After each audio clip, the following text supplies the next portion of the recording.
Yeah. Oh.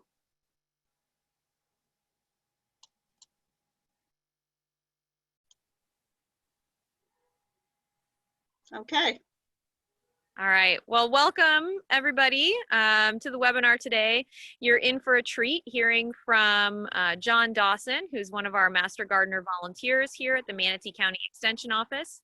My name is Alyssa Vinson, and I'm the residential horticulture agent here in Manatee County. And if you're not familiar with Extension, I just want to give a quick overview of who we are and what we do. We are a program of the University of Florida, which is a land grant university. And our goal as a land grant university, as part of the Cooperative Extension Service, is to take the research that's conducted at the university and distill it and make it relevant and connect it to the people in our communities.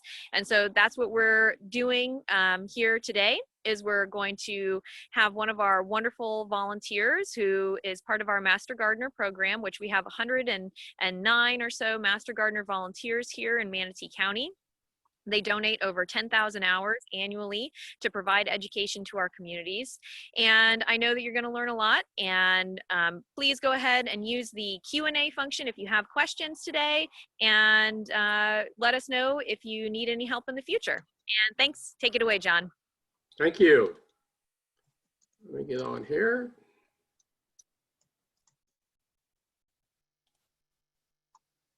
And there we go. Okay. Good morning, folks. Welcome to the second part of a three-part series we've been giving on herbs in Florida. Today I'm going to be talking really short on the different types of herb gardens that have been growing since the time of the ancient Romans. Spend more time on teaching how to grow herbs, planting, maintenance, and then we're going to give you some information about how to harvest the herbs you've been growing, and then basically storing the herbs you've just harvested. So why bother growing your own herbs in the beginning? I mean, you can just go to the store and buy whatever you need. Well, I went to the store yesterday and there were 3 bundles of herbs, which I considered fresh. And that was one type of cilantro and 2 types of parsley. All the rest of the herbs were bundled in little plastic packages. Well, most people will tell you that if you're going to use herbs for culinary uses or even for medicinal purposes, fresh is always best. So I looked at the fresh bundles and they were grown on a farm in California. So what do you know about the farm? How was that herb actually grown? What kind of chemicals may have been used? And then you had to realize as soon as that herb is picked, it's dying. And the herbs contain essential oils which provide the various types of flavoring and medicinal properties you're looking for. So those essential oils start to deteriorate the moment that plant is picked. So here we are in California, you pick the herbs, you have to bundle them, you have to take them to a transportation center, and somewhere along the line it's transported from California to Florida. Hopefully by plane. If by refrigerated truck, it's going to take a little longer. So it goes to a distribution center, and then from there it goes to your local grocery store. And then it sits on the shelf. How long? No one knows. So just how fresh are those herbs?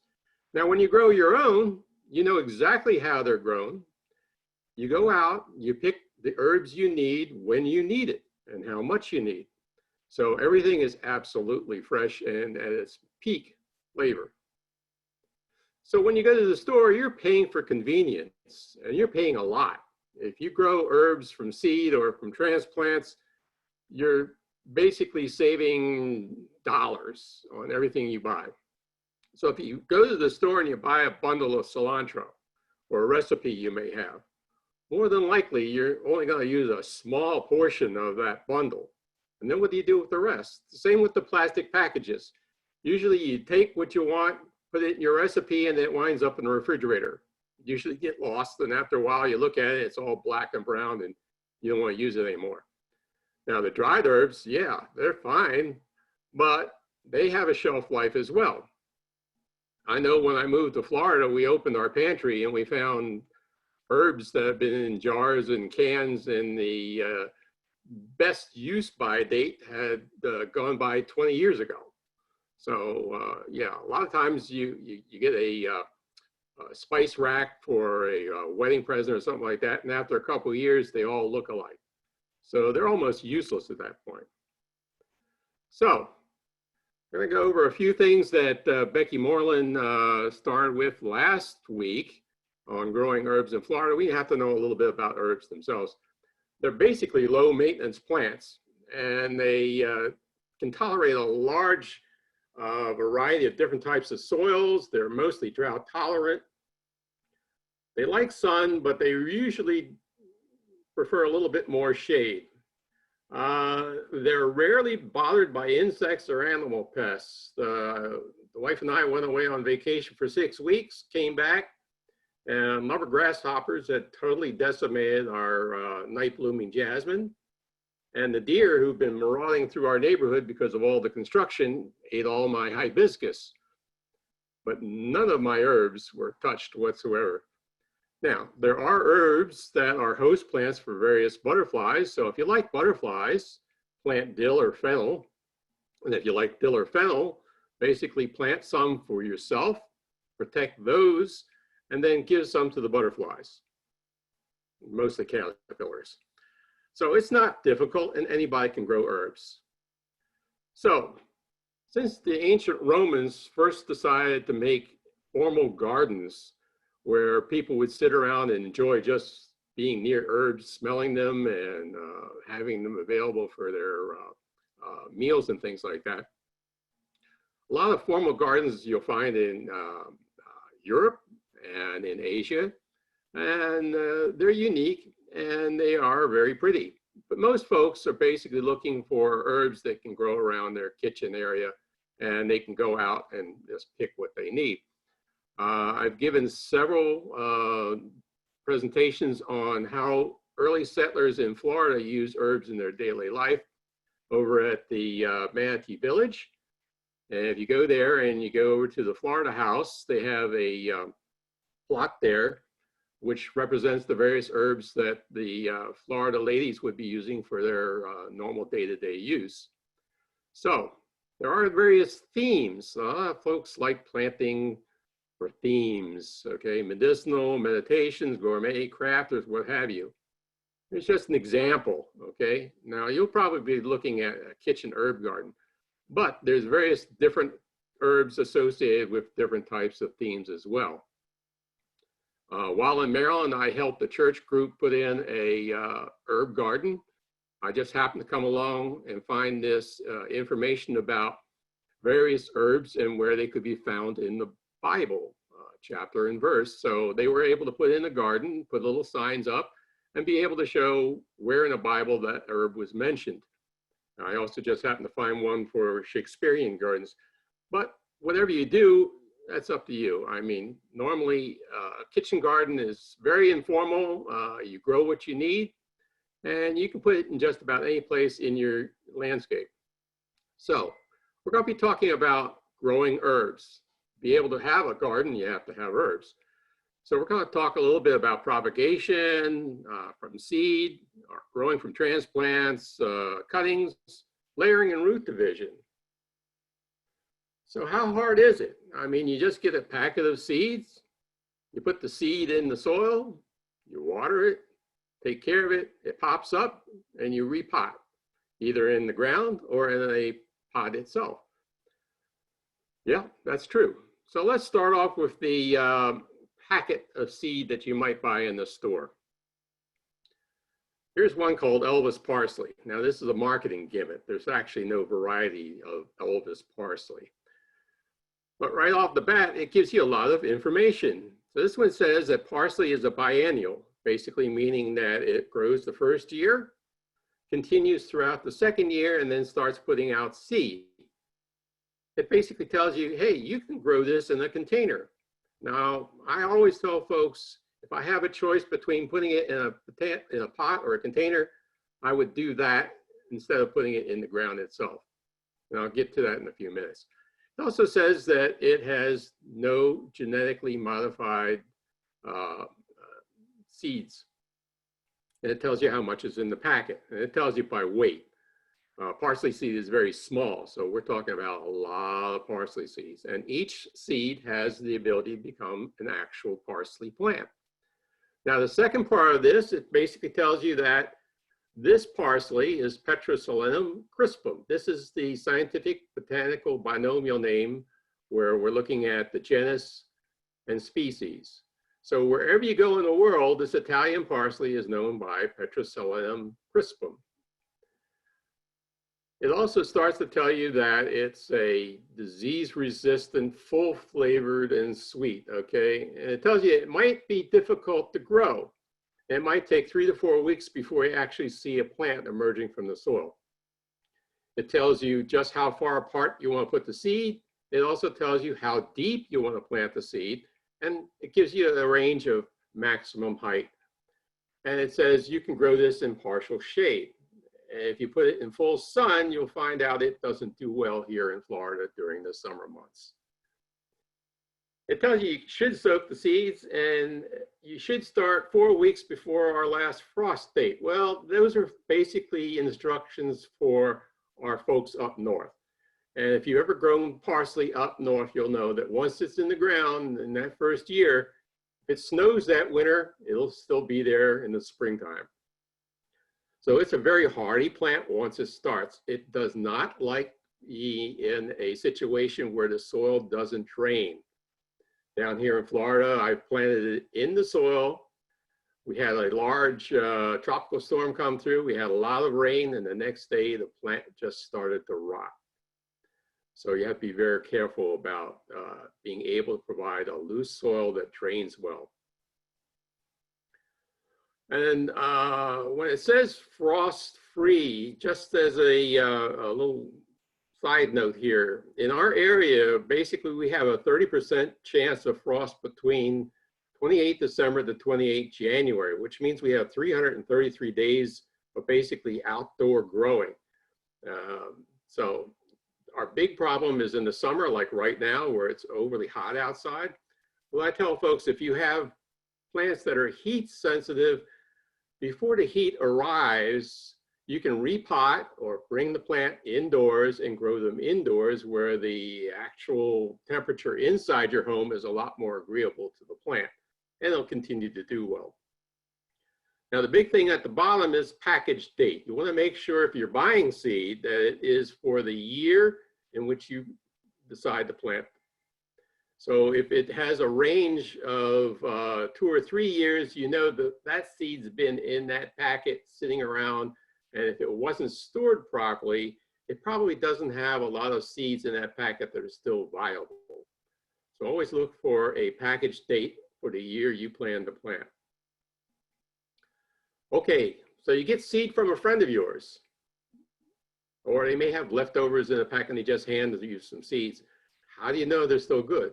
Or if you had a packet of seeds and you saved it for a year or two and decide you want to replant or plant again, how viable are those seeds? Well, the first test you can try, because they tell you you ought to soak your seed first, is what we call the floater test. Seeds that float are no longer viable. If they sink to the bottom, those are the ones you want.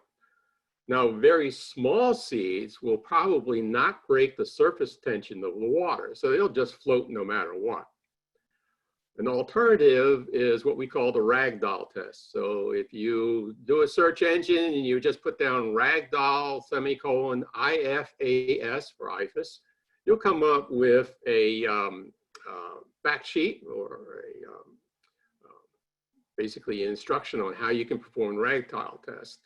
And basically what you do is you take your paper towel, put some of the seeds that you have on the paper towel. I usually put down 10 because it's a lot easier to do the math.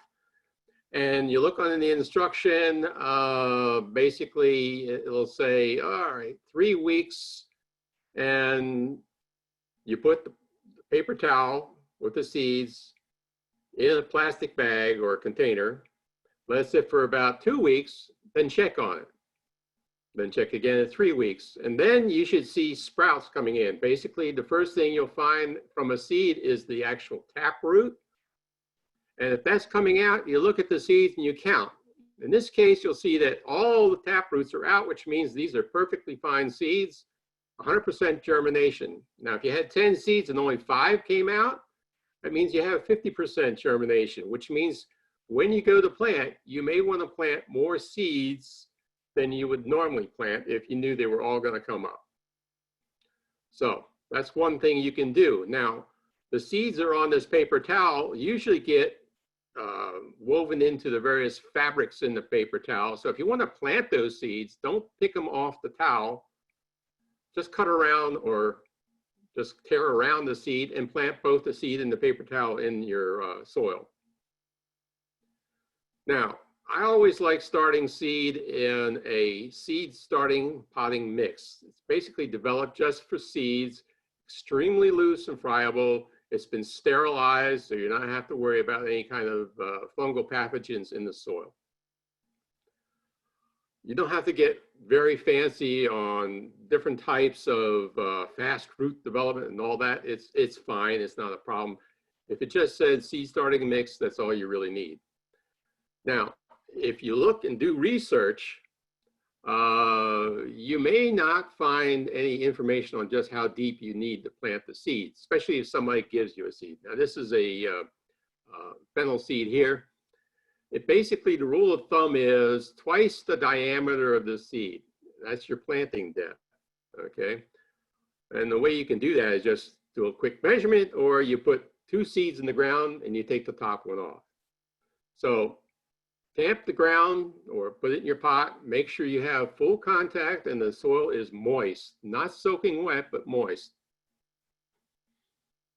Planting seeds in containers. Okay, about 25 years ago, a big seed company put out this product that you're looking at now that it has these little rubber sponge type inserts into this styrofoam. Again, this is a marketing gimmick. It never looks this clean, and your seedlings hardly ever come up looking exactly like this. But the roots would be in contact with this sponge, and underneath here you have a hole in which you basically set the styrofoam block into this dish of water. And what I used to do is I used to get a big container, fill it with water, and I'd raft all these blocks together. And I'd staple them together so they'd all float together, because sometimes if you have a single block like this, they get top heavy and they'll fall over. So I used to put them in the ground and they worked fine. But then if you have a period where it's not raining a lot, I found out that these things would dry out real fast. So the actual sponge would soak up the water and not be able to give it to the plants themselves. And then when I went to rototill, years later, these little sponge things would pop up everywhere. So I've given up on that. I still use the styrofoam blocks, and I actually taught a class on repurposing household items, which you can take any kind of styrofoam block you might get from packaging that you get from a TV set or something. Just drill a hole through it, small hole, and then drill a little bigger hole. And that allows the water to get into the block from underneath. And what I do now is I go out and I pick some Spanish moss from a tree, and I actually use that as a plug at the bottom. Put that in there, tamp it down, and then I put my soil mix in there and put my seeds in as well. And then when the seedling comes up, I just take a pencil, push it up through the bottom, and I have what I need. Now, when you actually transport seedlings from one medium to the other, and you have a small amount of roots exposed, you want to pick it up by the leaves and not by the stem. Because if it's a soft-stemmed herb, you'll probably crush it, and then it's going to have a problem. Now, if you want, you can go out. There's hundreds of different types of little herb kits that are out there. Totally unnecessary. These things range in all sorts of prices, up to hundreds of dollars for something that has grow lights and heaters and all sorts of other things that you basically don't need. I basically do everything with repurposed materials. Since we've been isolated and staying indoors and ordering a lot of takeout, you get these little plastic takeout containers, which are actually fantastic as a little mini greenhouse. You can fill it with your soil, put in your seed, and it'll contain your moisture that you need. And that way, once the plants start to grow in there, you're going to want to take the top off, thin it out, and replant. Just about anything can be used as a pot for seed starting. Toilet paper rolls, paper towel rolls, I use those quite a bit. They're quite sturdy. They last a little longer than the paper products you'll see on the bottom left. Basically, you just cut it in half, cut 4 or 5 slits on the bottom of it, fold it up, and then just put a piece of tape underneath. If you like a square pot, just crush the roll and then put it in half again, open it up, and you've got squares. And basically, you cut up about 1/3 and just put it together. The little products you can see in the store to make paper pots usually cost about $24 or so. What I do is I use a vitamin bottle or a medicine bottle and just take the paper, wrap it around there, and crush the bottom like you would on a penny roll, if you can remember what penny rolls are all about. And just about anything can be used as a pot as long as it has enough drainage holes in it. Planting seeds in beds and in the ground. I basically don't do this anymore because problems we have down here in Florida, or even when I was up in Maryland. So you usually put a little furrow down in the seeds, you kind of pinch between your fingers and put it along the line. And what you find is the seeds come up and you have to thin them out because it says so much spacing on the packet. You really want to follow that instruction. I don't recommend pulling up the plants you don't plan on using, you're thinning out. I usually use a little scissor to snip them out. That way you're not disturbing the roots of the plants nearby. The raised bed that you see over on the left, that's a really nice little do-it-yourself project. I can tell that these have been put in using transplants, seeds that were grown in pots. If you look at the center picture on the bottom, if you put it in the ground or even in a raised bed, here in Florida, we have these things called weeds, okay? And most seedlings, when they start to pop out of the ground, usually don't look anything like the parent plant. So if you look at that center picture, you're supposed to thin it out. It's like, okay, which are your seedlings and which are the weeds? So to get around that, I came up with this idea using those little paper towel or paper toilet paper rolls, cut them in half or whatever and stick them in the ground in the area. So if it says 6 inches apart, you put these things 6 inches apart, plant your seed in the center, okay? So as they start to come up, all the plants on the outside of the ring are weeds. Everything on the inside is either your plant or accidentally some weed that may have showed up in there. And you can usually tell which ones are the weeds by looking outside of that ring and say, oh, looks just like those, must be a weed. Now, I've had people who tell me that they've used this method and after a large amount of rain, it tends to biodegrade really quick.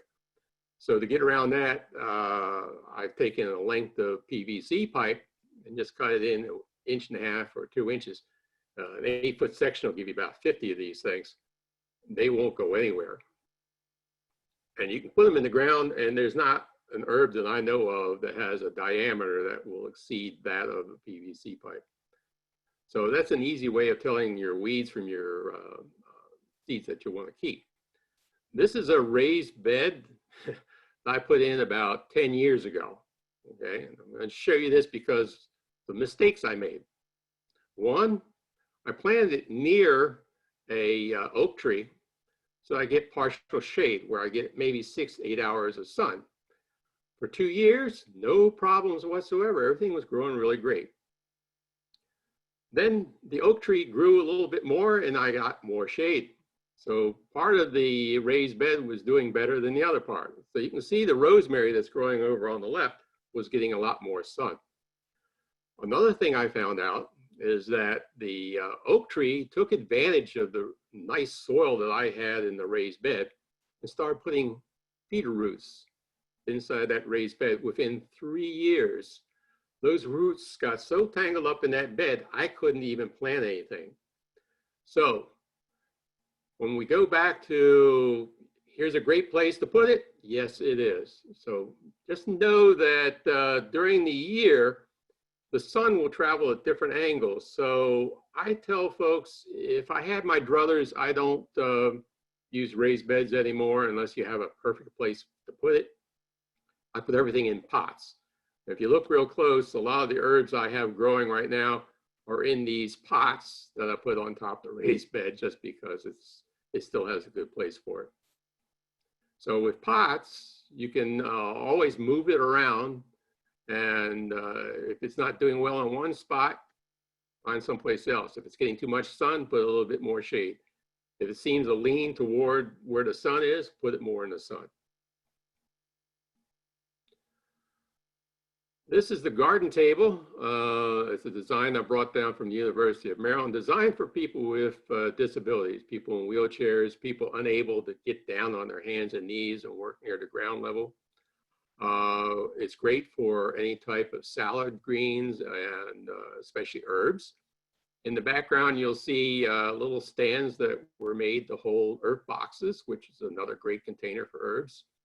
And off to the side, you'll see an old fountain that we had that Becky showed earlier, in which we have a kitchen herb garden. So if you don't have a lot of space in the horizontal plane, you can start putting herbs in the vertical plane, growing up. So on the left, you see that fountain that we repurposed and brought back to life. And we have just about everything you could possibly want as a kitchen garden growing in that fountain. Over on the right is a 4x4 post in which we have about, I believe it's about a dozen different types of herbs growing out of repurposed 2-liter bottles. And that takes up hardly any space whatsoever. So there are different ways in which you can actually plant your herbs. Starting herbs in water. A lot of people have done this in the past. It's a great way to show your kids how roots grow and things like that. So if you have some of this leftover herbs that you have in a bundle and you don't know what to do with it, you can actually put it in a glass container or any kind of container where the bottom portion of the plant is actually in water. Now you may have to change this water every other day or every second day so it doesn't get all murky and things like that. Once it starts to put out roots, you want to make sure that it gets no more than about 2 inches. And then you can transplant, always picking it up by the leaves and not by the stem. I personally don't recommend this because what happens is those roots have it easy. They get what they need and they don't have to fight for it. So if you're a seed and you put down roots, you actually have to fight to survive and you get a hardier plant. Once you take it out of that glass, those roots tend to collapse and you try to put it in the soil, you'll never get those roots to spread out very well. And as far as I've had, I haven't had a lot of success in actually transplanting herbs this way. So you can do it, but that's up to you. One of the ways that I like to propagate plants is through cuttings. Now, plants have these things called nodes, where you'll have leaves coming out. And it's usually on soft herbs, wherever those leaves are, that's where a node happened to be. Nodes are like stem cells. They provide the plant whatever they happen to eat. So if an animal comes around and munches off the top, it wants to survive. And the nearest node will start putting out new leaves. If the node detects that it basically happens to need roots and it's in the ground, it's nice and dark, it's getting moisture, it's getting nutrients, it starts putting out roots instead. Now, I prefer clipping off those leaves with a pair of small snips. If you rip them off, you tend to do a little bit more damage on the soft cell stems. I usually take a piece that's about 6 inches or so of actively growing. Usually the bottom leaves, you basically want to get rid of those as much as you can. All you want is a small number of leaves at the top so it can actually produce energy for the plant through photosynthesis. Some people just put them in the soil and they do well. Others require what we call a rooting hormone, which is usually in a powder form. Sometimes it's in liquid. It basically helps start the process of growing roots. If you're using a hard stem herb like rosemary down the bottom right, what you want to do once you find it has many nodes, at the bottom ½ inch or so, you want to take your thumbnail or fingernail and scratch off the hard bark part so you get down to the cambium layer, or use a knife edge, and that helps bring in the roots a little faster as well. So you always want to keep that moist. Once that new roots dry out, it'll never come back. So that's the trick, keeping everything moist. The way I do it is a little invention I put together when I was in Maryland. I used to work in the Navy and I had access to all sorts of styrofoam cups. And basically I'd sanitize that using a solution of 1 part bleach to about 9 parts or 5 parts of water, depending on how dirty it is. And then you rinse it out really well. So it takes about 3 cups. We have an instruction on how to do this at our plant clinic. If you really want to just give us a little call, we'll be happy to give it to you. And you put some slits in the side, some slits on the bottom. In 1 cup, you put in your moist soil. I use plastic straws, basically because they're sanitized and you can get them just about anywhere. And the bag I use is the one you normally get your newspaper in. Sometimes they throw it against your driveway and it puts little holes in there. So you want to make sure that your bag doesn't have any holes, just blow it up like a balloon. So if it leaks air, throw it away, use another one. So plastic straws hold up the bag. It basically provides like a little tent, like in a greenhouse. You wrap it up. And the second one I put down the bottom, you put that in the cup. So any kind of water or what have comes into that bottom collection cup. So normally up north, I would use warm water, and that warm water would stay in there, and the styrofoam cups would provide insulation and keep the soil nice and warm. Seeds usually only germinate when the soil temperature is at least 70 degrees. So using warm tap water, that's fine. The bottom area down here, I put that in later. I used to put a rubber band around there, but I have a cat. So what happens is the cat's just like jumping up on there and knocking all the plants over. So I had to put this little collar down on the bottom so it would stand up and the cat couldn't knock it over. So after a couple of weeks or so, you might see new growth. Usually you pull this part up and you'll notice that the plants will start this part of the cup will swell up and sometimes the roots will come out. You know it's time to transfer that plant into either the ground or into another pot up. So you remember that rosemary that I had growing in that old raised bed, that gigantic plant? That's this one right here in the center. So yeah, it does work. I also use this in anything that's very difficult to grow, especially if you have seeds that take a long time before they germinate and pop out of the soil. I'm not one that likes to water. Okay, I have a lot of plants. I don't want to spend all my days watering. This retains all the water. The soil doesn't dry out and your plants do really well. But you can't leave them there forever. So when you see new growth, you need to open it up.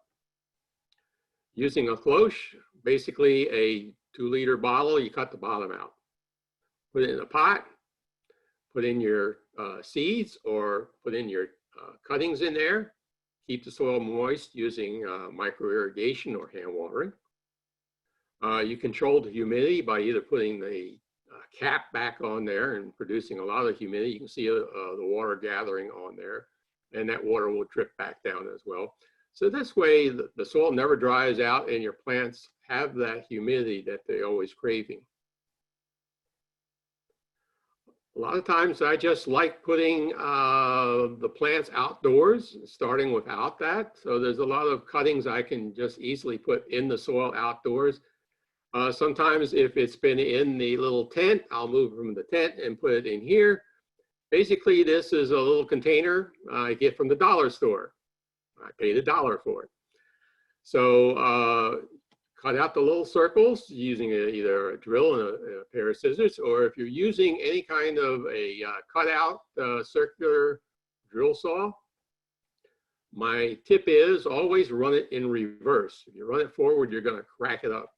If you run it in reverse, it basically melts through instead of trying to cut through. This is great. It retains the water that's inside. If you need to put water in, you just pick up a cup, put the water back in. You can put your nutrients in there as well, liquid fertilizers, and everything you need. And you can move it about very easily. So if you want to transition your cuttings from indoors to acclimating it outdoors and hardening off, you can put it in this container and just move it about, getting a little bit more sun every other day. And that way your plant gets hardy and it's not basically jolted by this full sun that it has to deal with. Okay, seed versus transplants, okay? Why bother going through all this trouble with growing seeds when you can just go to the nearest nursery or box store and just buy one already ready to put in the ground? Well, that's true. The advantages of seed is that they're always cheaper. You get a greater variety. You get things that may be more disease resistant than whatever the store-bought is. And then you always have extras that you want to share with your friends and neighbors. And you get this sense of accomplishment of actually growing something from seed. Now, the next couple of slides are, I went to the nearest box store in their garden center, and I just happened to check to see what they had available. So here's sage. A lot of people like sage. Sometimes they only use it once a year at Thanksgiving. And that's normally what you'll find in your box store or your nursery. So whereas they only had one sage available, a seed catalog that I use had 28 different sage plants available you could start growing from seed, all having various different colored flowers, different colored foliage. So, you know, if you live in an HOA where they have restrictions on what you can grow, you can put this in your landscape and it looks just like any other flowering plant that you might put in the ground. Rosemary, 16 different types of rosemary in the seed catalog, only one at the box store. Now, the one on the upper left is basically called fox fern rosemary. So a lot of people in the developments put in these fox ferns along your walkways and things like that. And they have the little red berries, and the actual plant and the berries are poisonous. So if you're concerned about that, having pets or grandchildren and small children, you can actually just put this in its place and it looks just like the foxtail fern. If you have a wall, this is a prostrate rosemary. You can actually put planters up on top of the wall and have the rosemary grow back down. It's perennial, it'll last for a long time, and it actually puts out flowers. You can put them in hanging baskets as well, and they droop down nicely. This one, oddly enough, is called Sagebrush. It looks just like a sagebrush, but they all taste and have the essential oils of rosemary. Thyme, 23 different types of thyme in the seed catalog, just one at the box store. Different colors, different leaf textures, different heights. They all have the exact same essential oils that you would find in the creeping thyme that you normally buy in the box store.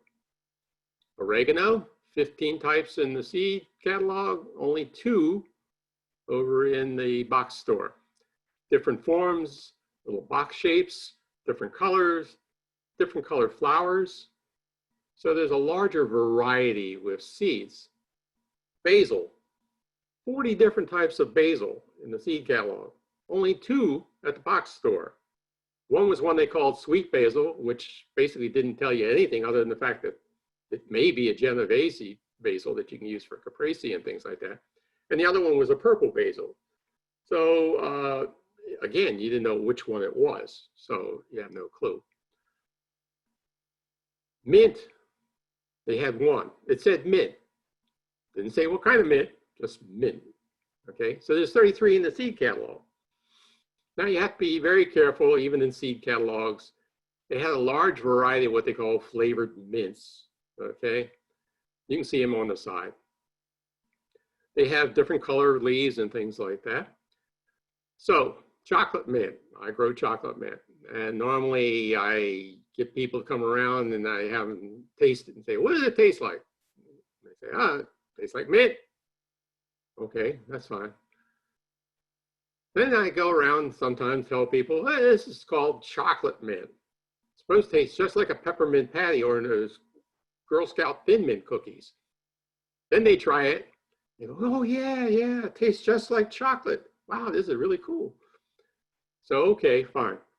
It's just a gimmick, and I've never found any of these, at least my taste buds, though I can recognize it as chocolate mint. But it is a really nice mint to grow, and I use it in various types of alcoholic beverages, okay? I tell people, always grow mints in containers, and then keep an eye on it. So remember that time I went away for 6 weeks? Okay, I was growing chocolate mint for our plant fair that we normally have in October, but because of circumstances, we'll have it in March next year. So I said, okay, I need to put this place where it's going to get some water. So I stuck it underneath a magnolia tree that gets irrigation. And under the magnolia tree was totally nothing but mulch. No weeds, nothing.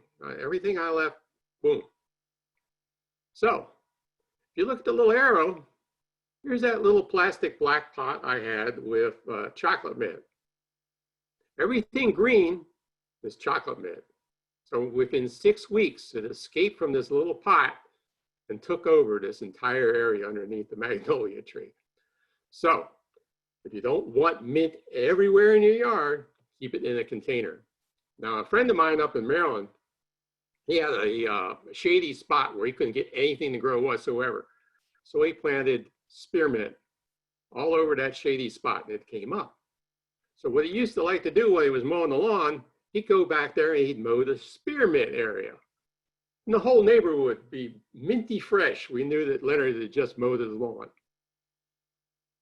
Okay, layering. A lot of the creeping herbs will put down roots wherever it touches the ground.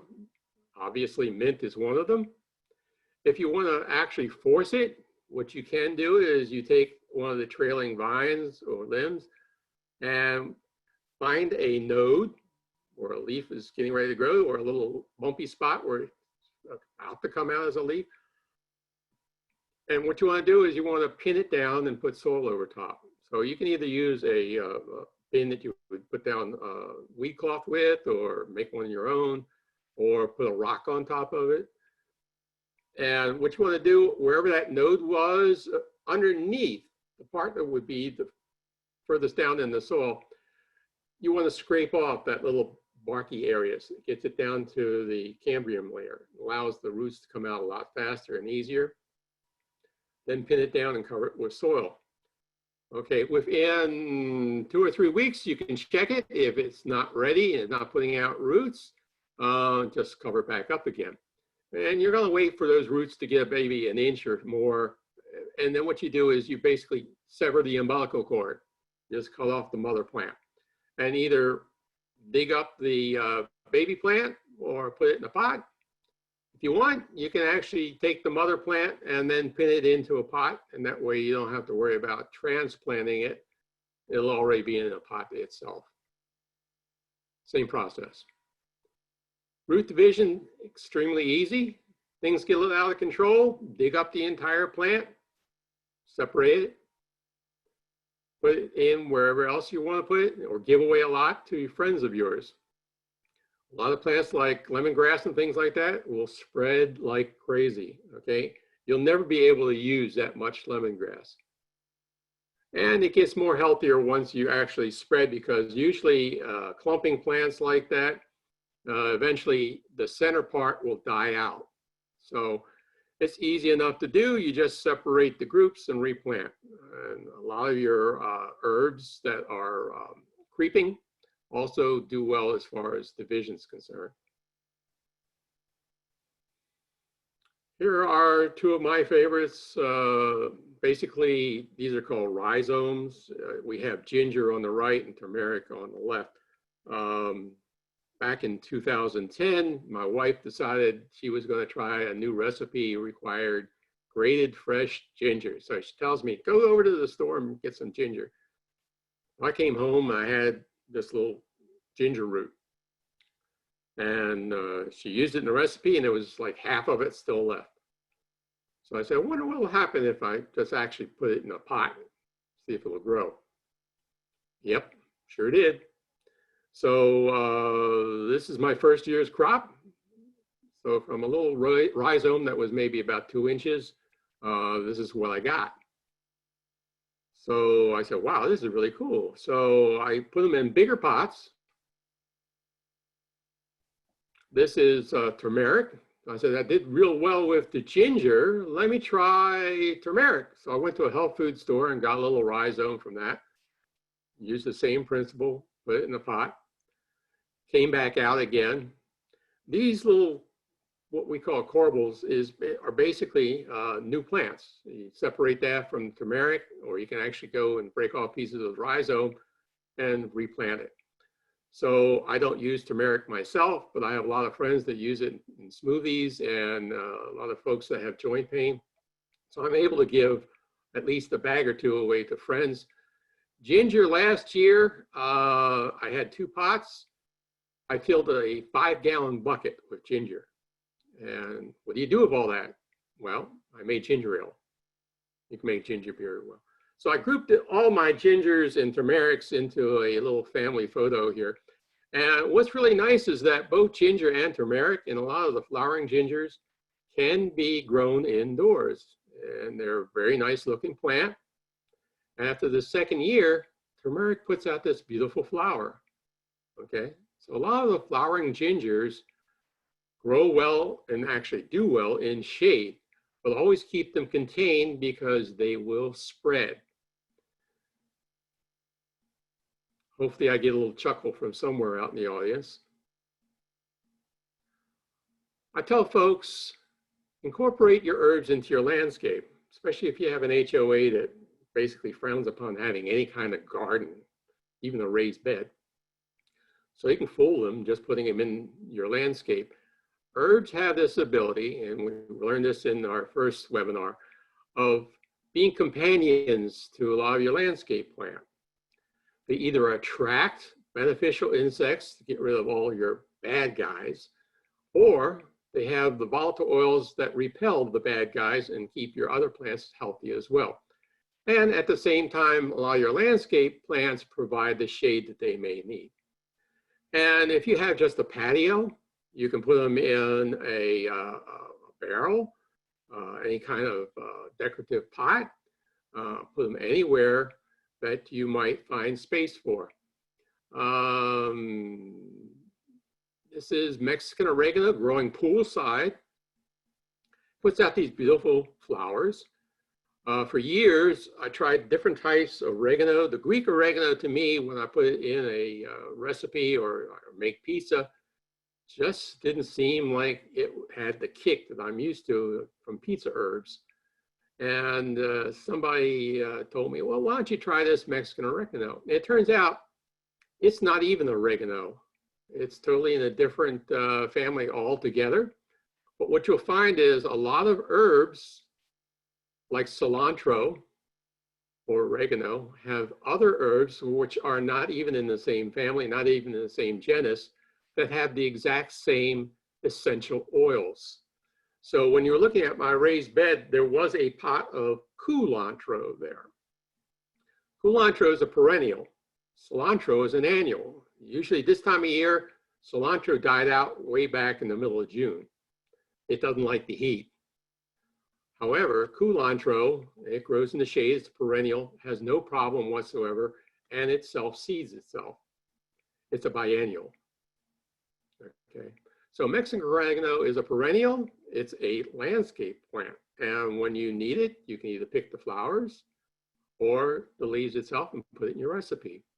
What I tell people is there are edible flowers, all culinary, not medicinal, but all culinary herbs, flowers are edible. And you can put them in your salads and any kind of dishes you may have. They actually have essential oils within them, but they're much milder than what you would find in the leaves themselves.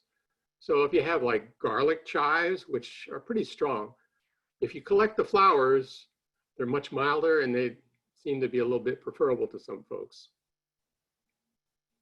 Here's pineapple sage. I had this growing. This is in a little area that I have in my landscape. Beautiful plant. Puts out these really colorful red flowers that the various pollinators just love. I go by and I just kind of clip off a few flowers and pop them in the mouth. They're very sweet. It's fruity. Okay. The leaves can be used as well in salads and what have you.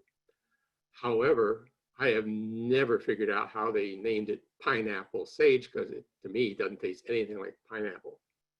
Okay, now you have to be very careful because this says Salvia elegans. It's in the Salvia family. Not all salvias are edible. Okay, some are quite toxic. So you have to know what it is you've got. That's why you need to do some homework on your various types of herbs that you plan to put in your garden. A lot of herbs, being that herbs were the very first medicines that man used, can interfere with any kind of medication you may be taking, okay? So when you decide to plan on putting an herb in the garden, you do your homework, you learn what the plant really likes to grow with, type of conditions it likes, but also make sure you either contact your physician or your pharmacist and make sure that that particular herb and the essential oils that herb has will not affect any kind of medication you may be taking. Now, the only problem with this pineapple sage is that if I look out the window right now, all I see is a bunch of twigs growing in mulch. It doesn't like the heat of summer here in Florida, okay? So somewhere at the beginning of July through the end of August, it's nothing but twigs. You might see a little bit of growth coming in, but come September, it starts putting out new growth again. So if you want to put it in an area, just be aware that some herbs just will not tolerate the heat and sun in the middle of summer here. And you might have a bare spot, which you can actually take some of your pots and just kind of pop them around there and put some of your annuals out there. But they probably wouldn't like the sun anyway. You can bring them indoors. People have been doing that for years, growing herbs on their windowsill. Only 2 of these pictures actually show the proper way of doing it. Usually people put herbs on their windowsill and they won't put saucers underneath, okay? Which is okay, but if you don't like having a mess all over your windowsill or your kitchen sink, herbs need to drain and that water's got to go somewhere. The herbs in the tea boxes, apparently this person likes to drink a lot of tea. Unless there happens to be any kind of drain holes in this thing, which I don't believe, and even if it was, the water probably wouldn't have enough area underneath these things to actually escape. These herbs are all going to rot. Okay, so it looks nice in the photo, but this is not the way you want to grow your herbs. They have to be able to drain. They do not like sitting in water. Okay, so find a nice sunny spot. It's about 6 to 8 hours, and you can grow them indoors. In fact, if you want an herb like basil, which is an annual, and you decide to propagate it using cuttings, you can grow it all year round. You just have to realize that in the middle of summer, when it decides to bolt and go to seed, before that, you want to bring it indoors. And you can weather it indoors throughout the hot summer months in your nice, cool indoor environment. Make sure it gets enough sun. And you'll still have herbs that you can actually harvest. So with a little moving in and out, you can actually grow a lot of things almost all year round. We have 3 seasons. So if you like a lot of cilantro at the very early part of the year, start putting your seeds in. And then maybe 2 weeks later, follow up with putting seeds in again. And then another 2 weeks after that, so that you'll always have a large amount of herbs. So you can actually grow throughout the 3 growing seasons and still have plenty of herbs that you can either store or use for your own use. You can hang them anywhere. They do well in hanging baskets. They're easier to get to. Just remember that they will drain. So if you bring them indoors, you have to put something underneath of it to catch whatever water that might drip on the floor. But they do well outdoors in hanging baskets, and they don't mind being close together. There's oregano. Most people would never think about putting oregano in a hanging basket, but this one actually puts out beautiful red flowers for a long period of time, and it does just as well in a hanging basket. Pots in pots, okay? If you have a container that you want to grow all your herbs in, so you have a perennial, like your rosemary down in the bottom right-hand corner, and you have a biennial like parsley, and then you have an annual, and you want to mix them all together in the same pot. What you want to make sure is either that the biennial or the annual is put in a pot inside the container. That way, when they decide to keel over and no longer provide useful herb for your use, you can replace them with another pot without disturbing the roots of the perennials, or in this case, the perennial and the biennial. So it's easier just to remove the pot and put another pot in its place. If you put it in a landscape, I always put a pot in the ground, and then you can take your plastic pot that you're growing your herb in, just stick it in the pot that's already in the ground and provide it with the micro irrigation. Then when it peters out, you can replace it with either another set of herbs of the same type or a different herb altogether. That way you'll always have a spot, and you won't interfere with the various landscape plants that are perennials in your yard and disturb their roots as you're digging it out. And a lot of times people just don't like looking at the plastic pots that most of these herbs are grown in. So what you do is you put them inside of a decorative pot, and you can put them on your patio or out in your front porch or what have you. And people don't complain about the plastic ugly green pot that you have. So they do well in containers. If you're talking about prostrate rosemary or mint of any kind, put them in a pot that's high enough where it won't bother to get down and escape. Harvesting. Okay, you've grown your herbs. You've done a good job, really great. Now, time to go out and pick herbs. You have a recipe. Herbs like to be picked. You want to keep them short and stout, not tall and leggy. So you only want to cut when the herb is dry. Okay, if the herb is still wet with dew, what happens is any kind of mold, fungus, or any kind of virus that the plant may have will be spread from water onto your hands, onto the next plant. Okay, so you want to make sure that one, your hands are clean, and if you're using tools that they are sanitized as well. So I use rubbing alcohol, just put it on your hands or use a hand sanitizer. And with the tools, I use rubbing alcohol on those as I go from plant to plant, making sure I'm not going to be spreading any kind of diseases or fungal pathogens. I do not recommend using any kind of bleach product. Most plants do not tolerate the chlorine, and it will damage your tools. So if you pinch the plant or you cut the plant, it will invigorate the plant. It will make it put out new branches and new growth. The plant wants to survive. Its only purpose in life is making seed, so we can make new plants. It's like people. We need to continually propagate. So that's its only purpose in life. You don't want to cut any more than 10% of the entire plant at one time. And if you're cutting from a stem or a branch, you basically only want to cut off 1/3 of its length, okay? This will promote new growth and make sure that the plant has enough leaves to continue its photosynthesis and provide enough energy to put out new growth. And usually within a week or two, that plant has put out more than what you picked out to begin with. Now, if you're waiting to pick herbs, seeds from the herbs so that you can actually plant those seeds next year or later on, you want to wait until they are totally mature. And I allow those seeds to basically stay on the plant as long as possible. When the plant dies and becomes gray or there's no leaves left and the seeds are actually crispy, that's when you want to harvest those seeds. Never harvest seeds from a plant which suffered disease or nearby plants.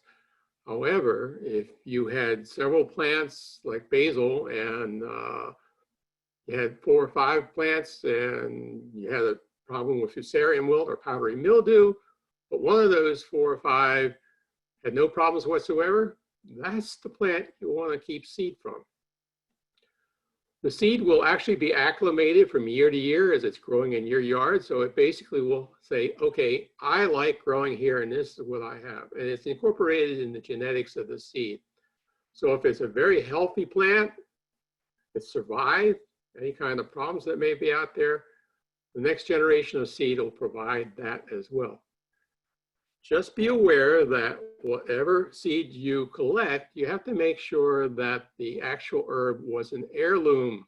That means that the seed will actually become true to the mother plant. If you're using any kind of seed that has disease resistance or what have you, it probably is a hybrid. And some plants have plant patents on them, and it will tell you on the seed packet that that plant has been patented, and that in no way can you actually legally take seed or cuttings from that plant and propagate that plant. And a lot of times you'll see on a packet, it'll be a number that says PP with 4 or 5 numbers after it. That's a plant patent.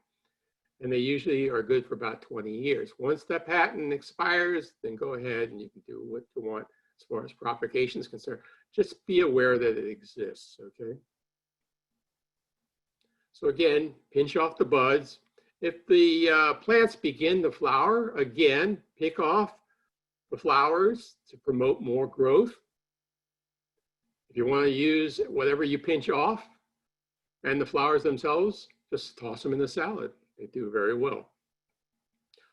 Most of your flavor, your oils will be in the top growth, the new growth that comes out. So if you want to thin out your plant, you can actually bring any of the dead leaves or leaves that don't look like they do very well, or the bottom leaves, and thin it out if it needs more air circulation to provide any kind of protection from any kind of fungus you may have. This is culantro. It is the seed of cilantro. So when your cilantro dies out and puts out flowers and goes to seed, you may want to collect the seed for next year.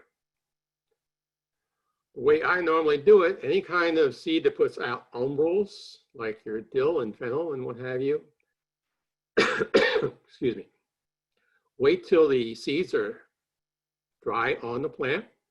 I put a bag over top of it, snip it, and then you shake it real hard. And normally what happens, the seeds will actually drop into the bottom of the bag and you can collect them that way. If you want to keep them in the bag for a while, just tie a string in it. Make sure the bag has some holes for air circulation. Okay, that way you can ensure that they still continue to dry out. So how long can you actually store seed? Normally no more than 3 years. A little bit longer if stored properly. I store my seeds in paper packets. Use envelopes if you want to do that, or you can build your own. There's quite a few online that you can actually print out and cut out if you want. And then I put them in a shoe box or any kind of container and put it in basically a closet. I never store it outdoors in the garage. Don't put it in the attic. It's probably going to be too hot up there. And you want to keep it in a dark spot. And while I do that, I usually put a packet of silica gel in there as well to take out any kind of moisture that might be in the envelope or in that packet. You can get them at any kind of craft stores. Those little pillow pads you find in your vitamin bottles, your medication bottles, don't toss them out. Save them, put them in your seed. It draws out any excess moisture. And after a while, you can reconstitute those packets, you put them in the microwave on half power for 30 seconds, and it draws all the moisture out of those packs, and you can reuse them. Okay. So seeds will lose viability over time. So you want to usually use any kind of your germination testing, either the floater or the ragdoll, to determine just how well you were able to save those seeds. Now,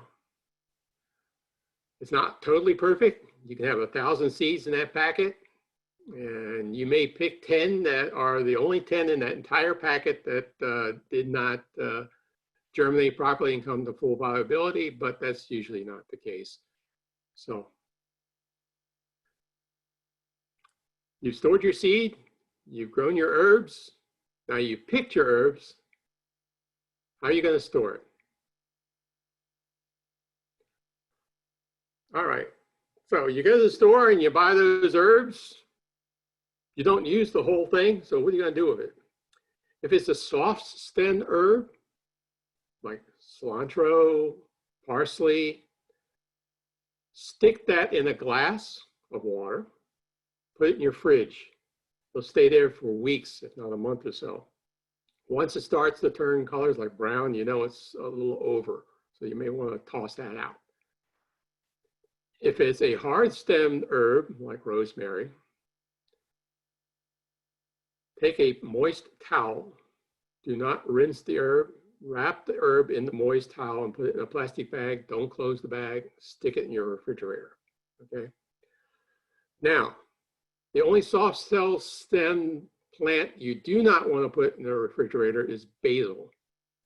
Okay, once the temperature outside becomes 45 degrees or less, like inside your refrigerator, basil turns brown and then black very quickly. So leave basil on your counter if you decide you want to save it that way.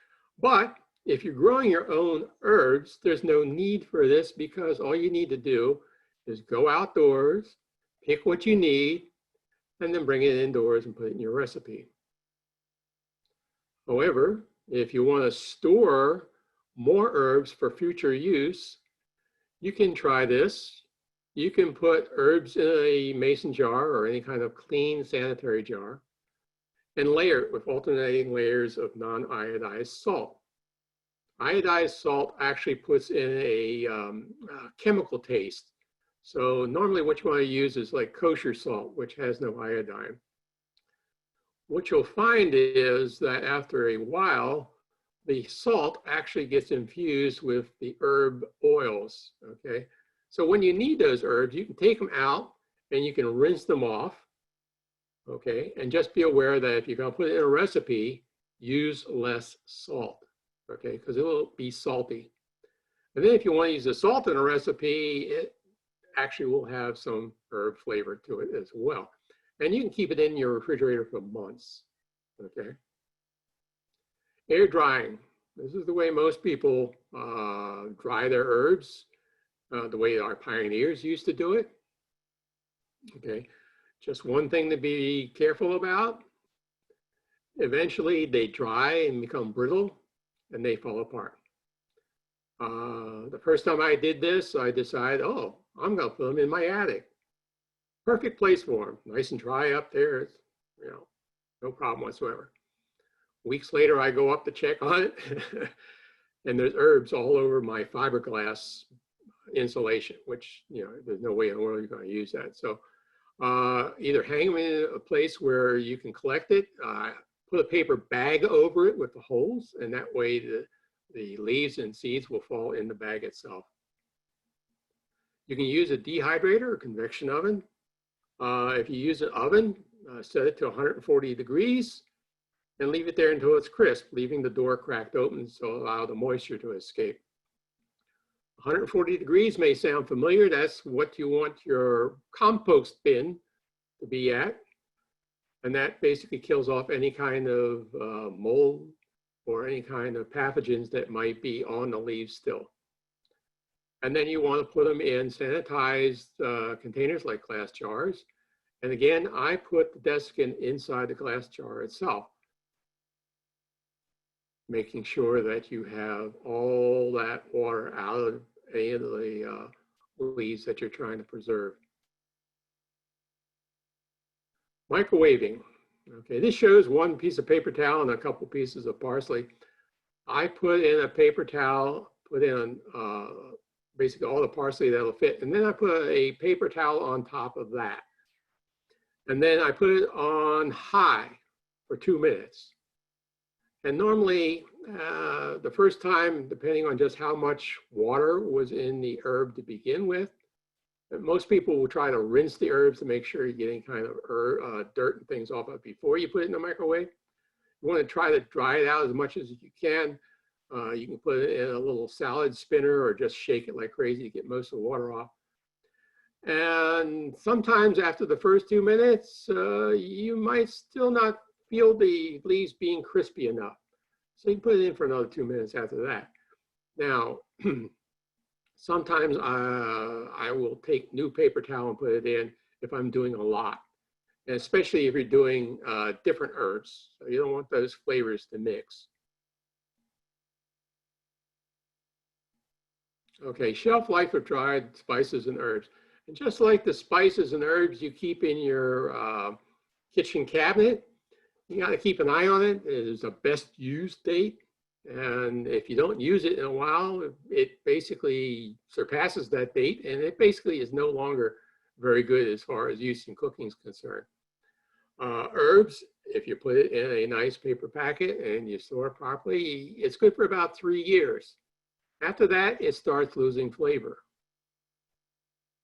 Any kind of blend you put together, there's all sorts of blends for herb rubs, teas, and things like that. Because you're mixing together, they may have all sorts of things that are going on, and it's usually good for only about 2 years. Any kind of whole spices, seeds, things like that, your cilantro, your coriander and things like that, you basically want to keep it for only 4 years. And various extracts, just about 4 years, except for vanilla, which basically never goes bad. This is one of the things I do. Basically, if you grow a lot of basil, prepare pesto ahead of time and put it in your little ice cube trays, and it'll be ready for you. So any kind of recipe you may have, you just pop out 1 or 2 of these little pesto ice cubes and put it in your recipe. These things will stay as long as you keep it in the freezer. So, you know, usually it doesn't stay in there for years because you use it all the time. So there's all sorts of references you can use. The University of Florida, IFAS has a website for gardening solutions, and it basically gives you a lot of information on the various types of herbs you might find. They also have an electronic data system that you can check into. You can do a search on EDIS, and there's over 304 results on herbs itself. This gives you a little bit more information on herbs themselves and how to grow.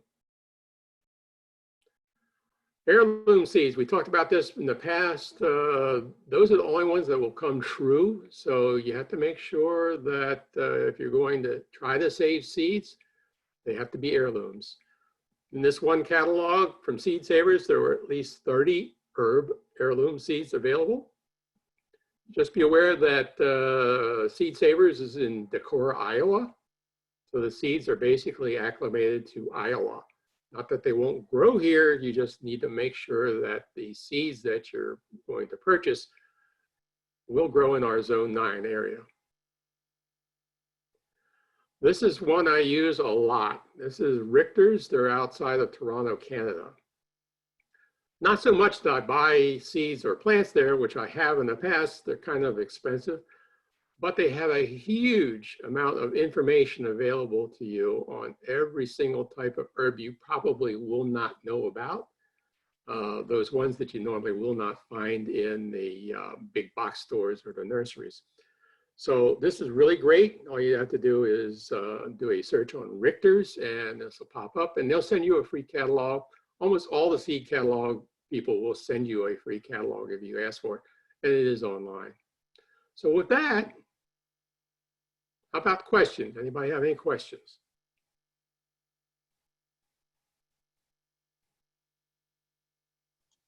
Hi, John. Yes, we do have some questions. In fact, I was just answering some right now. Let's go to the Q&A. When the packet, Rosalind says, when the packet says to start out with the seed inside, does that mean in my air-conditioned house or in my hot garage? It basically says in your air-conditioned house. Depending if you're in the garage during the times of the year where it's not 90 or so outside, yeah, you can do it. But if you're gonna save the seed packet, the seeds you don't use, normally what I do is once you open the packet, I take some tape and close it up, and then I'll take the packet and bring it indoors and store it that way. Don't leave it in the garage. And Bassam asks, can I grow the parsley seeds using the wet paper towel method? Yes. But be sure you don't try to pick the seed off the paper towel, because normally what you'll do is you'll take those little tap roots out. The tap root is the one that comes out of the seed first, and then the seedling stem comes out second. So you don't want to disturb that. Basically try to cut away or tear away and then just plant everything. Paper towel and all. Okay, good. Dylan says, I heard you can use aloe gel instead of root hormone because it contains salicylic acid. Is there any truth to this? Yes. I use willow water. Okay, and willow water, if you're not familiar with it, has a tremendous amount of salicylic acid. It also has the growth hormone that you find on the side of the bottles. And normally, the bottles that they sell in the stores that are the powder form is crushed willow leaves in powder. And it says 99% other, and that other just happens to be talcum powder. So yeah, anything that has salicylic acid, it's antibacterial, it's antifungal. I also use ginger. So I use ground ginger and I stick it in some water. If I use willow water instead of regular water in the plantings I have, there's no algae growth. And usually if I water with a diluted form of willow water, I have no problems with insects. I have no problems with any kind of fungus. It's antifungal, it's antibacterial. But that's another program. And then we have a lot of, quite a few questions about what you would recommend for ordering seeds. What seed catalogs do you like? Yeah, it's like this. As long as some seed companies, they basically try to market as much as possible. I went online to look for basil seeds, okay? And it ranged from $1.25 for a packet of 500 milligrams to $3.25 for a packet of 500 milligram basil seeds. So as long as you understand that you know which basil it is you're actually buying, that's a bigger deal. So most seed companies will not be in business if they sell poor seed. Most seed companies will make sure that the seed that they sell to you is at least 85 to 90% viable, which means they'll come up. So yeah, go with whatever bargain you can. There's no difference between that $1.25 and that $3.25 seed if it's the same seed. Kathy, somebody said about seeds from China, and we know that there's a big alert on those, so we don't want any seeds from China to be used. Yeah, most people probably wouldn't order from China to begin with, but yeah, that is something that you need to look at, especially if something just arrives at your door and you never ordered it to begin with. There's a whole process of how you turn those back in. Yeah, one of the things I want to warn people about, a lot of seed companies will sell you seed, but they'll also sell you the plants themselves, little seedlings, okay? Now, we live in Florida, so if you get seedlings sent from Toronto, Canada to Florida, and the Federal Express guy leaves it on your front porch, and you're not there, or he never rings the bell, and 2 days later go by, that poor plant is probably dead by now. So you have to be very careful. How about papalo herb as a cilantro substitute? Can we grow in our herb garden? I grow cilantro instead of cilantro. It's easier, it reseeds itself. Go ahead. John, the question was papalo, P-A-P-A-L-O. Papalo. As long as it has this, if it tastes just like cilantro or culantro, yeah, sure. There are over 400 different types of herbs that will grow here in our area. About 100 of those are culinary herbs. So if you're getting a, what we call a rare herb, like papalo, which most people never heard of, yeah, as long as it will grow in zone 9, and if it has the same flavor, the same essential oils, those chemical compounds as cilantro or culantro, yeah, sure, you can grow it. John, I have grown papalo before, and it is very easy to grow. Does fine here. Yeah, I haven't myself, but that's fine. What, let's see, bugs and herbs. What can I use as a repellent?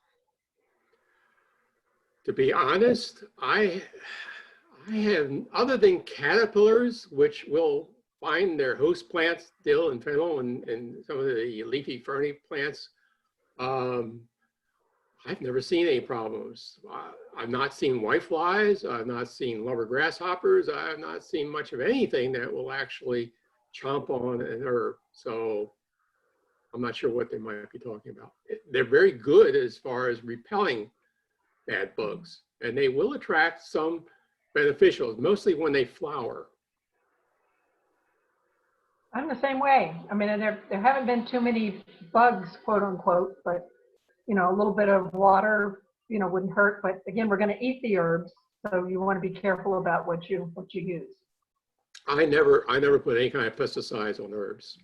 No, I agree. How deep to plant ginger? I've had little luck with it. Is it too deep? Yeah, probably. What you want to do is whenever you get the rhizome, you'll see little bumps like camel humps.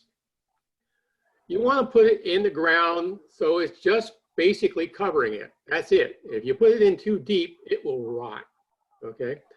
And you have to be very careful because ginger doesn't come up until the very late spring.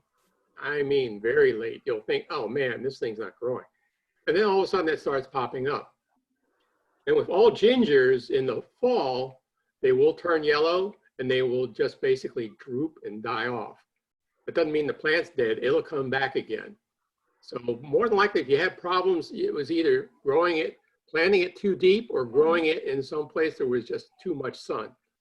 They like to be in the shade. Yeah, that's what we found. It really needs a lot of shade. So, you know, check the shade and don't plant it too deep. I agree. We've got some growing at the community garden now that looks great. Just keep it contained or it will just grow like crazy. Okay, next question. How to dry Cuban oregano leaves? Okay, I've grown Cuban oregano.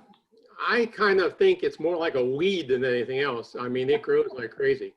It's more strong than oregano, so you gotta be very careful about how much you actually put in. If I was to dry them, because they are kind of thick, I put them in the microwave. Yeah. I mean, you can hang them up and they'll dry eventually, but if you had to use it and you wanted to just put it in a jar real quick, yeah, fine. Put it in the microwave for 2 minutes. If we are doing indoor farming, what kind of light should we be using? I normally do not. I used to use grow lights a lot when I lived up in Maryland. And when I came down here, I found it wasn't really necessary, but I think it's a law that you have at least 20 minutes of sunlight in Florida every day. So we have enough sun down here. If you find a nice windowsill or a counter near a window and just put them there, they do really well. If you are going to use something like grow lights, basically you want to put them about 18 inches above the herbs themselves. Use something that has a wide spectrum of light. Okay. Tamara saw the poppy seed on one of the charts, and it reminded her of her grandmother growing poppies and using the seeds for recipes in Michigan. Can they be grown anywhere in Florida? She lives in South Florida, but will be moving to Ocala next year. I would have to look that one up. I think you can. I've not seen poppies growing around here. I don't know. You'd have to look that one up. It may not, because obviously I've not seen, more people love poppies for the flowers, and I've not seen that. I've not seen flowers, poppies down here. Now, my grandmother came from Germany, and she brought with her parsley seed. And it was tradition that seeds were passed from mother to daughter. And she lived with us because my mom was the oldest sister, and she planted the parsley out by her house.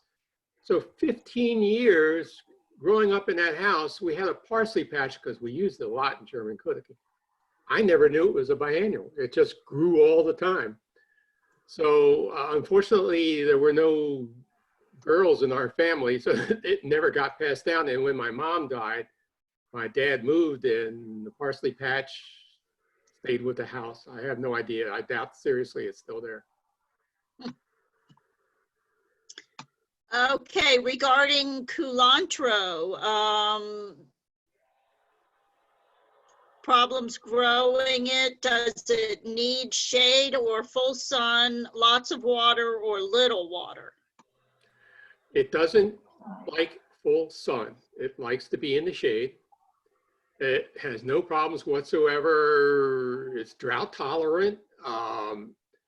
Reseeds itself readily. In fact, it's supposed to be a biennial, but you gotta be very careful. If you put it in a bed, it will pop up just about everywhere. So it's easy to grow and easy to regrow. The only thing with culantro is the leaves are thicker. It doesn't look anything like cilantro. And basically you have to chop it up a little bit finer. Is dill possible in Florida? Yes, it does really well. It attracts caterpillars of the, what butterfly is it? It's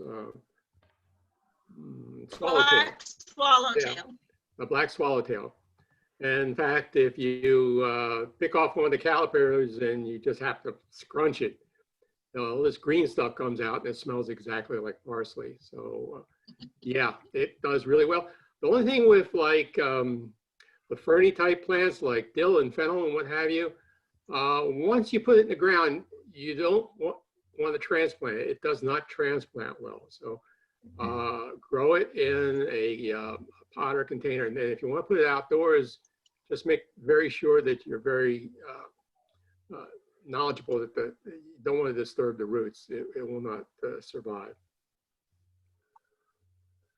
Can ginger water be made with grated ginger? Yes. In fact, there are different types of gingers. I grow at least, maybe 12 different types of flowering ginger. And almost any parts of the plant, like the leaves and stems and like that, will have that ginger smell, okay? And there is a plant called soap ginger, or also called pine cone ginger, that puts out these beautiful red things that look like pine cones. And if you squeeze it, there's a gel that comes out. And that gel can actually be used as a hand sanitizer, or you can use it as a shampoo. So any of the liquids that come out, yeah, that's a ginger water. You can steep ginger in any kind of water and get the same effect. Here's a question about epazote.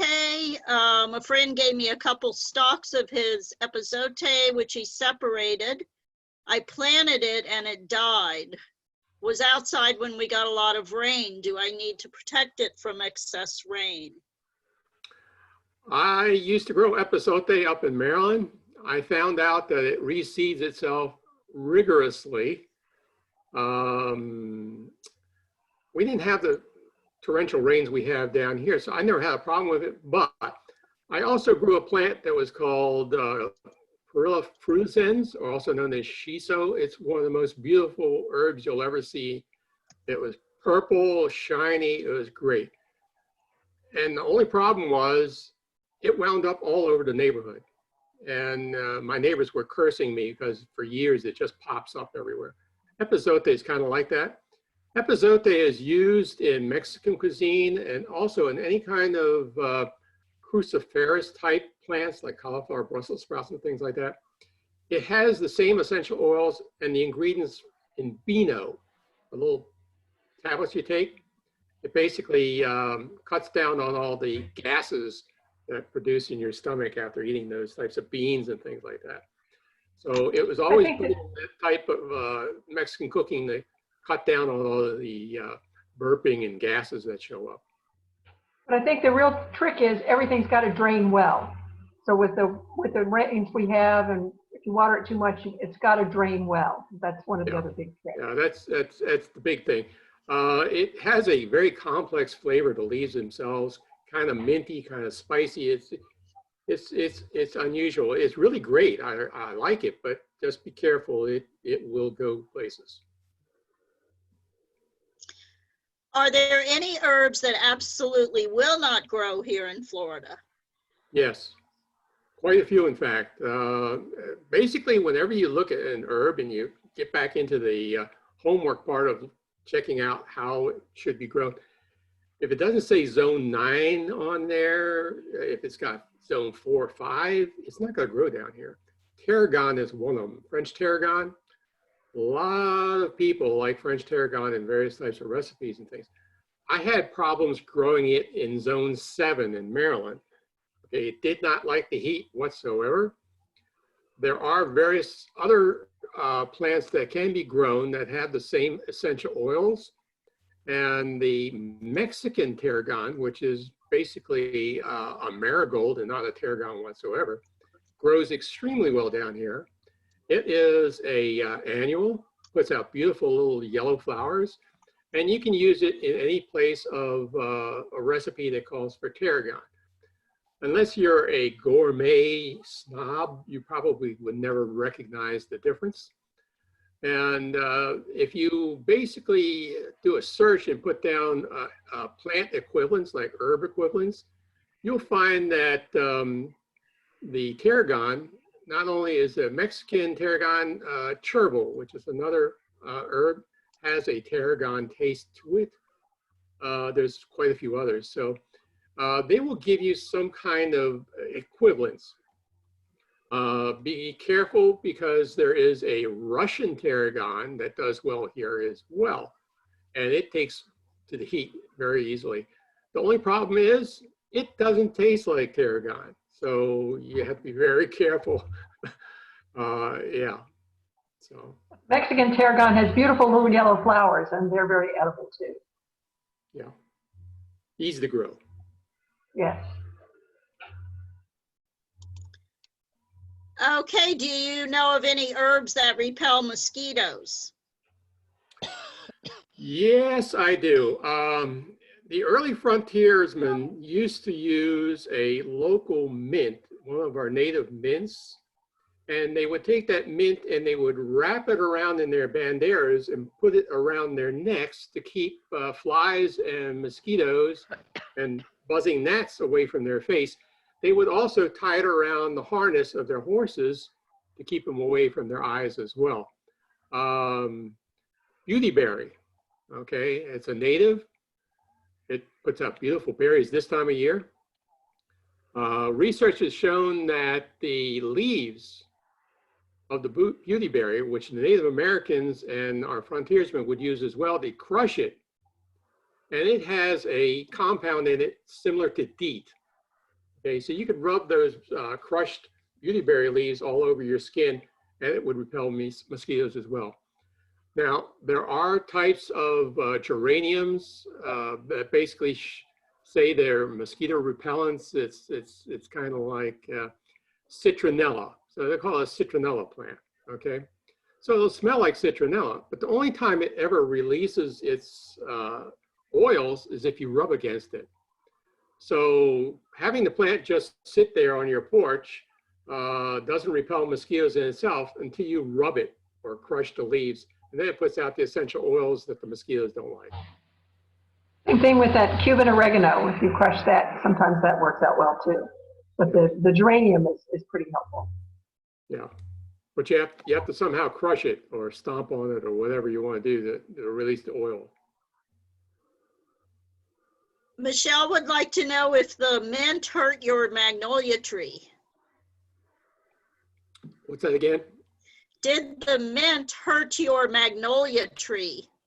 No, it hurts me. I have to dig it up. We will have plenty of chocolate mint at our plant sale, hopefully in March. So yeah, I have to dig it up and put it in containers. That's the only thing that hurts me. Doesn't bother the magnolia whatsoever. Nice shade. Are there any herbs that are better than others as a repellent for other plants? I believe Becky put some in there. Yes, I know that, what was it? There's certain plants that don't do well together. It was in Becky's presentation, the first part, as far as vegetable plants and things like that. As far as landscape plants, I haven't found any herbs that actually cause problems. I do know that some vegetable plants don't like be planted near, like, I can't remember what it is, cucumbers and fennel don't get together. So Kara, if you send me your email in the chat, I'll be glad to send you a PDF of the companion planting thing that we talked about last week. Because there are several ones that are good. You can do a search on companion plants. There's a whole list of them. When I did a presentation on herbs that the frontier folks use, they actually did plant various herbs to repel a lot of problems they had inside the home as far as fleas, and outside the home as far as things like cucumber beetles and other pests that they might have. I do know if you plant marigolds, they will deter nematodes and rabbits. Rabbits hate marigolds. That nice smell, fragrance. Can we grow saffron in Florida? No. Saffron is from the crocus plant. If you lived up north, the very first plant you'd see that sometimes would poke out from the snow is the crocus. And saffron is basically the stamen of the crocus. And the reason saffron is the hardest or the most expensive herb to grow is that it takes thousands and thousands and thousands to just make 1 ounce. And the second most expensive herb is cardamon, okay? I grow cardamon, but it's what they call false cardamon, okay? The actual cardamon is a tropical plant. Now, if we get down to zone 11 or so, you can grow it down there. In zone 9, I grow the false cardamon. It puts out flowers and it puts out seeds, but it's not the exact same seed as the true cardamom that you would use in baking or in Moroccan dishes and things like that. However, you can use the leaves and wrap various things like fish and things like that in the leaves and put it on your barbecue, and it infuses this cardamom flavor and smell.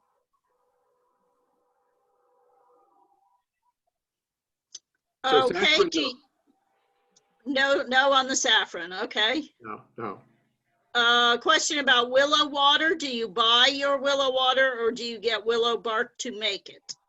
I make it. I don't think you can buy it anywhere. I've never seen it. It's extremely easy to do. You know what you Angela's can, having trouble with her video, but she's going to talk about Yeah. that next week. I Yeah. will be talking, but you know, willow you can buy in capsules at Walgreens or something like that, and you just open the capsule and you have powdered willow, and then you can put it in the water. Yeah, if you find any place around Florida that has water nearby, you'll find willow. If you go to willow and you cut off a branch and just stick it in the ground, it'll grow. Okay, and from that, I take the branch and basically steep it like you would tea. And then just to the side, it has this medicinal smell to it. It gets kind of a yellowish brown color to it.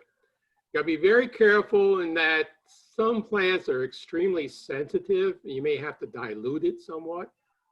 I dilute it and use it as a spray. I spray it on my orchids to keep ants and aphids and other pests off of it.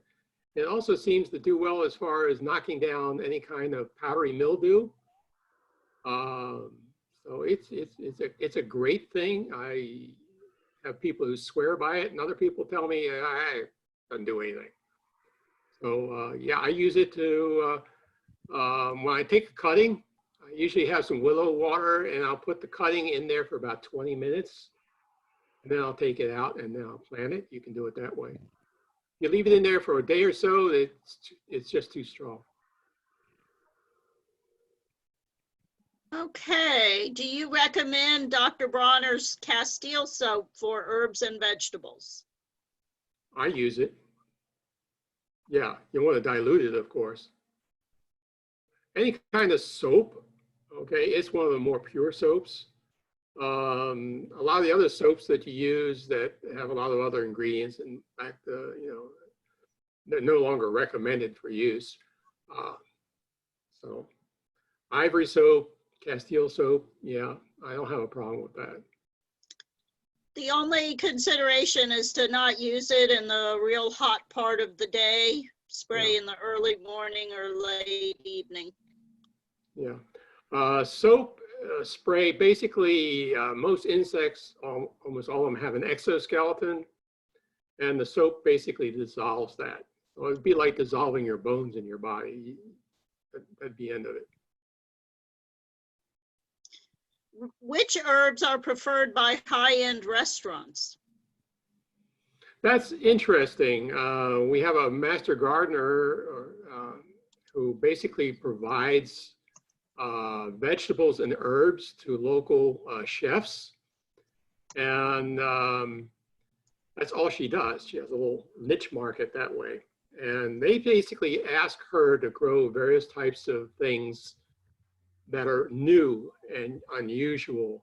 And if you watch any of the cooking shows that you have on cable TV, they'll be using all sorts of things that you've never heard of. I like experimenting with that. I grew a plant that is called a toothache plant, Spilanthes. It's also called buzz buttons. And I was watching a episode of You've Been Chopped, or whatever that show's called. And they were using that in a recipe. It's extremely powerful. And so, yeah, try So something many of them newer. are a garnish as well. So the garnishes are really pretty, you know, with the as well. And I should use them. Yeah, when you look at garnishes, I mean, I don't know what happened. I mean, when I was growing up and you went to a restaurant, you always wound up with a piece of parsley on your plate. And that was considered a garnish. And you're going, well, nobody eats that. Well, Yeah, they do. you should, because it helps in digestion. And it also helps get rid of some Not of that only, mouth not only. odor. I will talk about that. Yeah. So, yeah, things like people go to a high-end restaurant and you see an orchid flower on the plate. Well, all orchid flowers are edible. It may not taste like anything, but it's pretty. The rule is you can't put anything on a plate in a restaurant that is not edible. So, yeah. They come up with a lot of new things because they're always trying to attract people into the restaurant with something new and unusual. Like I said, there's over 100 different type of culinary herbs that we can grow here. If you go to the market, you're lucky to find 10. So there's more out there than we have available to us. Just grow them. Another thing that the high-end restaurants like are the microgreens from herbs. So, you know, the little tiny sprouts and things. Well, like John says, if you make your salad and you pinch the little flowers off your basil or just leaves, and as Dr. Fritz, Angela says, just put everything in your salads. I mean, they're wonderful. John, what herbs that flower do you recommend if you want to attract pollinators? Oh, anything with a red flower is usually good. African bees. blue basil. Yeah, if you really like to attract bees, the plant I used to always put in was hyssop. It's in the mint family. It puts out beautiful blue flowers. And I mean, bees would be swarming over that all the time. One of the herbs I put in one time was catnip. Makes a nice tea. Unfortunately, the neighborhood cats would get in there and just roll all over it. And it was kind of weird because we had a Siamese cat and she couldn't care less about it. So you just have to, it's interesting. But African blue basil grows really well down here, really fast. It doesn't seem to mind the hot weather in the summer, and the bees are all over that as well. So that works out really well. And as you mentioned before, some of those herbs that go to flower, like cilantro, parsley, dill, they have a lot of flowers in a cluster, small flowers, and those attract a lot of the tiny beneficial parasitic wasps and other beneficial insects.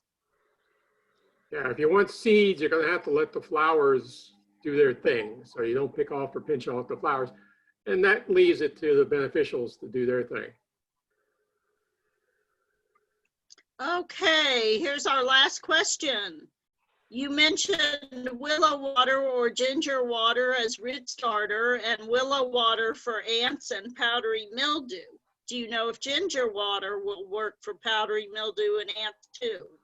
Yes, I actually mixed the two together. So it's kind of like a double whammy.